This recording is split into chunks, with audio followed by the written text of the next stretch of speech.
శనగపప్పుని ఉడకపెట్టుకొని మెత్తపడిన తర్వాత నీళ్లు ఓడ్చుకొని దాన్ని మిక్సీ చేసుకొని బెల్లం పాకంలో దీన్ని కలుపుకోవాలి.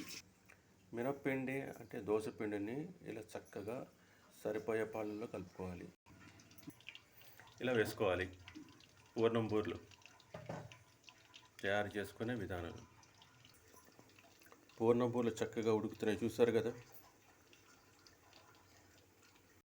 చూసారు, ఇప్పుడు ఇంకోవైపు తిప్పుకున్నాం, ఇంత బాగా ఉడుకుతున్నాయి. శబ్దం వినిపిస్తుందా? ఉడుకుతున్న శబ్దం పూర్ణం బూర్లు.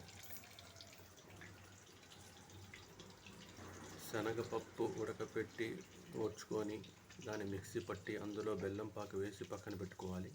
మినపప్పు పిండిని అంటే దోశ పిండిని ఇలా చేసుకొని ఒక్కొక్క ఉండ తీసుకొని ఇట్లా వేసి అందులో సిద్ధమైన పూర్ణం బూర్లు సిద్ధం. అద్భుతంగా ఉంది నోరు నుంచి పూర్ణం బూర్లు.